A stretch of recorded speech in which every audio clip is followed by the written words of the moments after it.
इष्ट देवता है वो इष्ट देवता आपके लिए अनन्य होना चाहिए। ऐसा नहीं होना चाहिए कि मन में श्री कृष्ण के लिए भाव है, आज ठाकुर जी ने आपकी नहीं सुनी तो आप महादेव का चरण पकड़ ले, महादेव नहीं सुने तो आज देवी मैया का चरण पकड़ लिया। ऐसे नहीं करना है। तो कहा कि अपने इष्ट के प्रति अटूट अनन्य निस्वार्थ श्रद्धा रखनी है, परंतु जितने भी देवी देवता हैं सबको प्रणाम करना है, सबका मान सम्मान रखना है, ये हमारे लिए युक्ति बताई सूत जी महाराज। अब तीसरा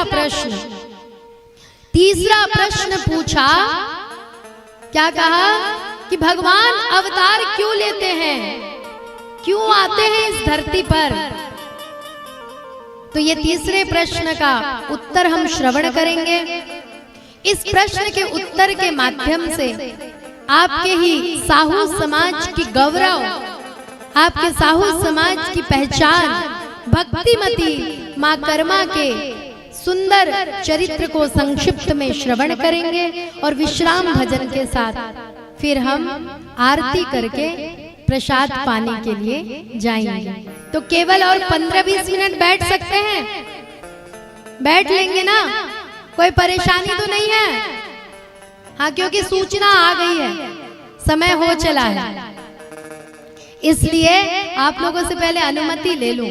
तो मैं सुना दूं आप लोग को, कथा सुनेंगे, क्या कहेंगे, क्या कहेंगे? और एक बार हाँ, तो आइए अब तीसरे प्रश्न का उत्तर हम श्रवण करते हैं कि भगवान अवतार क्यों लेते हैं।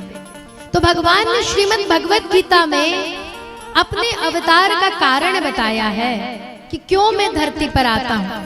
भगवान कहते हैं परित्राणाय साधूनां विनाशायश्च दुष्कृतां। क्यों आता हूँ? परित्राणाय साधूनां विनाशायश्च दुष्कृतां, यानी भगवान दुष्टों का विनाश करने के लिए इस संसार में आते हैं। ये हमारी मति जानती है। क्यों राम क्यों आए थे, क्यों आए थे भगवान राम? अच्छा, कोई एकदम ईमानदारी से बताना, भैया बताइए भगवान राम का अवतार क्यों हुआ था? इतना तो जानते ही होंगे। जी महाराज जी, काहे का नाश करने बोल रहे हैं? अच्छा, देखिए उन्होंने उत्तर दिया कि सभी निशाचरों यानी कि दैत्यों का विनाश करने के लिए भगवान श्री राम का अवतार हुआ था। तो बस यहीं पर हम चुक जाते हैं। भगवान ने क्या कहा है ये ध्यान से समझना। भगवान कहते हैं परित्राणाय साधूनां विनाशायश्च दुष्कृतां, यानी भगवान के अवतार की प्रायोरिटी क्या है, प्राथमिकता क्या है? परित्राणाय साधूनां। भगवान तो इतने शक्तिशाली है कि अपने संकल्प मात्र से समस्त चराचर जगत का लय कर सकते हैं। तो क्या केवल दैत्यों को मारने के लिए भगवान आएंगे? तो भगवान कहते हैं मेरी प्राथमिकता है अपने भक्तों को दर्शन देना, अपने भक्तों का दर्शन करना मेरी पहली प्रायोरिटी है। परित्राणाय साधूनां। उसके बाद सेकेंडरी जो रीजन है, दूसरा जो कारण है वो कारण है विनाशायश्च दुष्कृतां। भगवान अपने दुष्ट भक्तों का भी कल्याण करते हैं। तो आजकल बच्चे प्रश्न करते हैं कि कलयुग में तो वैसे भी दुराचार होना है, पाप बढ़ना है, तो फिर हम अच्छा कार्य क्यों करें? तो ये प्रश्न का उत्तर है, भगवान ने कहा है परित्राणाय साधूनां विनाशायश्च दुष्कृतां, यानी कि जो अच्छा कर्म करेंगे, सही मार्ग पर चलेंगे, वो भगवान के टीम में होंगे, और जो गलत कार्य करेंगे वो दैत्यों के समूह में होंगे। अब आप लोग डिसाइड कर लो कि आपको कैसा कर्म करना है ना? तो कलयुग में पाप तो बढ़ेगा, आएगा, विनाश तो होगा, लेकिन अपने ऊपर ध्यान देना बहुत आवश्यक है कि आपके कर्म कैसे हैं। क्योंकि जब वो ठाकुर जी इस धरती पर आएंगे तो अपने परम भक्तों को पहले हृदय से लगाएंगे, उसके बाद पापियों का नाश करेंगे। तो ये कारण है भगवान यहाँ प्रकट होते हैं और भगवान कहते हैं कि अपने भक्तों के लिए मैं नियम निषेध कुछ भी नहीं देखता। नियम होता है ना भगवान को प्रसन्न करने का कि स्नान करो, ध्यान करो और उसके बाद फिर पूजन अर्चन करो, कीर्तन करो, स्मरण करो, इतने सारे नियम करो, उसके बाद भगवान दर्शन देते हैं। तो कालीचरण भैया आपके लिए बहुत महत्वपूर्ण विषय है ये, बहुत महत्वपूर्ण। आपके मन में जो प्रश्न है ना उसका उदाहरण है आप ही की समाज की गौरव भक्तिमती माँ कर्मा। तो आप सब ने ये कथा पहले तो श्रवण किया होगा, सब जानते होंगे, यहाँ तक कि मेरे से अधिक जानते होंगे, लेकिन फिर भी आज माँ कर्मा के इस पवित्र स्थान पर हम बैठे हैं और आप ही के समाज के इतने परिश्रम से कथा को श्रवण कर रहे हैं। तो एक नैतिक कर्तव्य हमारा बनता है कि एक बार हम अपने शब्द रूपी पुष्पों से माँ कर्मा के चरण को वंदन करें, उनका चरण प्रक्षालन करें। तो ऐसी सुंदर कथा भक्तिमती माँ कर्मा की। भक्तिमती माँ कर्मा एक अवस्था के बाद जगन्नाथपुरी धाम चली गई। ऐसे तो बहुत लंबी कथा है उनकी, बालपन से यदि सुने, पर समय की दृष्टि से हम यही से कथा श्रवण करेंगे कि एक अवस्था के बाद भक्तिमती माँ कर्मा कहाँ चली गई? जगन्नाथपुरी धाम गई। अब बालपन से कथा श्रवण करती हैं कि भगवान की लीला ऐसी है, भगवान ऐसे नटवर नागर है, भगवान ऐसे सुंदर है, इस कथा को वो श्रवण करती हैं। भगवान के बालक स्वरूप को वो अपने मन में धारण करके भगवान के प्रति वात्सल्य भाव रखती हैं। तो जब भक्तिमती माँ कर्मा जगन्नाथ मंदिर में गई भगवान जगन्नाथ के दर्शन करने के लिए, तो वहां क्या देखा कि दोपहर के 12 बज रहे हैं, दोपहर हो चुका है, मध्याह्न काल हो चुका है, तब जाकर के भगवान को सुंदर 56 भोग निवेदित किया जा रहा है।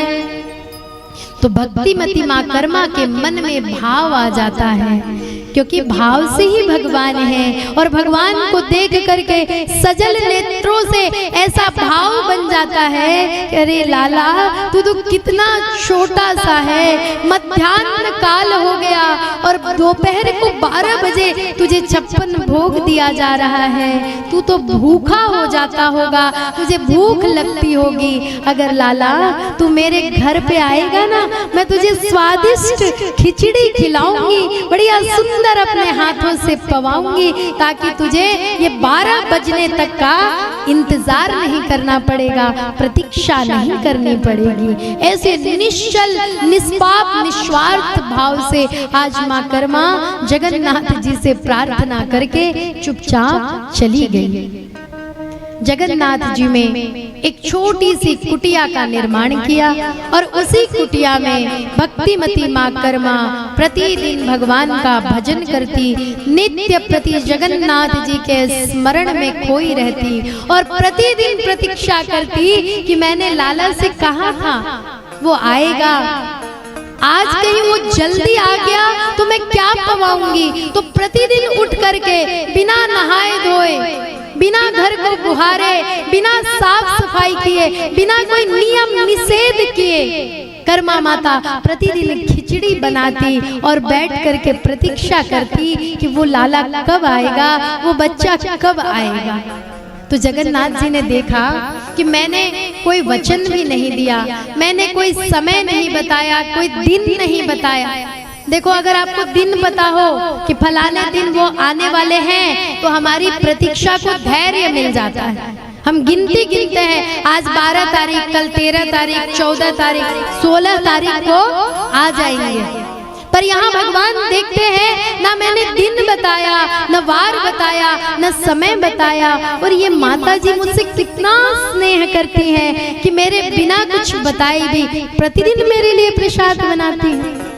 ठाकुर जी ऐसे सुंदर भाव को देख करके रीझ गए, और आज प्रातः जब कर्मा मैया वो खिचड़ी लेकर के प्रतीक्षा कर रही है, जगन्नाथ जी सुंदर बालक का स्वरूप धारण करके, सुंदर सांवला सलोना वो स्वरूप है महाराज, मोर पंख धारण करके पीतांबरी लिए हुए बांसुरी बजाते हुए आज मैया के आंगन में पहुंच करके आवाज लगाते हैं, मैया ओ मैया ले आ, मेरे लिए तुमने प्रसाद बनाया है। आज तुम्हारा माँ कर्मा के प्रसन्नता की कोई सीमा नहीं है, अपने शरीर का भान भूल गई, वस्त्र छूट रहा है और कोई कार्य सूझ नहीं रहा। वो खिचड़ी की थाल लेकर के माँ कर्मा पहले उस बालक को अपनी गोद में बिठा करके पूरे शरीर का चुम्बन करने लगी, अपने वात्सल्य जल से ठाकुर जी को, जगन्नाथ जी को आज सराबोर कर दिया, और सुंदर रूप माधुरी का दर्शन करते हुए कर्मा मैया जगन्नाथ जी को खिचड़ी पवाने लगी। जगन्नाथ जी नित्य ये प्रक्रिया करने लगे, सुबह उठते और सुंदर माँ कर्मा की गोद में बैठ करके खिचड़ी पा लेते, और खिचड़ी पा करके मंदिर चले जाते, और फिर 12 बजे सुंदर 56 भोग का आनंद लेते हैं ठाकुर जी। ठाकुर जी को 2 ही चीज पसंद है, एक भोजन, दूसरा श्रृंगार, हाँ और एक और वस्तु और एक चीज भी पसंद, नृत्य। ठाकुर जी को नाचना भी बड़ा पसंद है। तो ऐसे ठाकुर जी लीला करते थे। तो एक दिन एक संत ने देखा, एक साधु ने देखा, अरे ये मैया कैसा करती है, न नियम न निषेध न पवित्रता, ये प्रतिदिन बिना दातुन किए, बिना घर को स्वच्छ किए, बिना चूल्हे को लीपे पोते ये प्रसाद बनाती और जगन्नाथ जी को खिलाती है, ये कैसा दृश्य है। तो वो संत आज प्रतीक्षा करते रहे, जब जगन्नाथ जी खिचड़ी खाकर गए तो मैया को फटकार लगाई, अरे मैया तुझे नियम निषेध नहीं पता क्या, कैसे पूजा करनी चाहिए, कैसे भगवान को भोग पधराया जाता है, तुझे नहीं पता, ये क्या करती है। मैया लज्जित हो गई, सकुचा गई, कहा बाबा मुझे तो कुछ नहीं आता है, ना जतन जानती हूँ ना नियम जानती हूँ, आप ही बताओ कि कैसा जतन करूँ, कैसे मैं ठाकुर जी को निवेदन करूँ, कैसे उनको प्रसन्न करूँ। तो बाबा कहते देख मैया, पहले उठ करके दातुन करना, स्नान करके स्वच्छ हो जाना, फिर बढ़िया घर को लीपना बुहारना, सभी पात्रों को मांज करके स्वच्छ करना, और उसके बाद सुंदर पवित्र जल ला करके उसमें भगवान की रसोई करना, नाम जप करते हुए रसोई करना, उसके बाद उसे तुलसी पत्र के समेत बढ़िया भाव से ठाकुर जी को निवेदन करना। मैया को पढ़ा दिया। अब मैया की तो अवस्था हो चली है, इतना सारा गृह कार्य बेचारी कब करे, तो उठ करके पहले दातुन करने में आधा समय चला गया, फिर स्नान करने लगी, स्नान करने के बाद सारे बर्तन को मल रही है बैठ करके। अब भाई किसी की अवस्था हो चले, जैसे ये माता जी यहाँ बैठी हैं, इनसे आप गृह कार्य कराएं तो ये कितना समय लेंगी। ऐसे ही कर्मा मैया आज बहुत देर हो गई, खिचड़ी बन नहीं पाई, तो जगन्नाथ जी आए और आकर के आवाज देने लगे, कर्मा जल्दी कर्मा, इसलिए उस माता का नाम पड़ा कर्मा। तो आज सकुचा गई, बड़ी दुखी है, मन में पीड़ा हो रही है कि मेरा लाला आ गया, भूखा है और आज मैं उसे कुछ खिला नहीं पा रही। अगर अपना संतान भूखा हो तो वो माँ का मन जानता है, स्वयं नहीं खाती, अपने संतान को खिलाती है। लेकिन आज माँ कर्मा बड़ी दुखी है कि ठाकुर जी आज प्रसाद नहीं पा रहे। जैसे तैसे माँ कर्मा ने खिचड़ी बनाई, ठाकुर जी को पवाया। जैसे ही ठाकुर जी उस खिचड़ी को पाते हैं, उधर मंदिर में घंटी बज जाती है, भोग का समय हो गया। आज ठाकुर जी ने मुंह भी नहीं धोया, मुंह में खिचड़ी लगी हुई है और दौड़कर ठाकुर जी मंदिर मंदिर में जाकर खड़े हो गए सावधान की स्थिति में। यहाँ गोसाई जी ने कहा जय जगन्नाथ। ऐसा कहते ही जहां पट खोला और देखा ठाकुर जी के मुख पर खिचड़ी लगी है। आज तो जगन्नाथ जी की चोरी पकड़ी गई। गोसाई जी बोलते हैं हे ठाकुर जी, आपकी लीला परंपार है। इतना 56 भोग आपको हम निवेदित करते हैं और आप अपने स्वभाव से बाज नहीं आते। न जाने किसके किसके घर जाकर घूमते हो और ये खिचड़ी खाकर आ रहे हो। और यहीं से महाराज ये बात प्रसारित हो गई कि ठाकुर जी माँ कर्मा के घर जाकर के खिचड़ी प्रसाद पाते।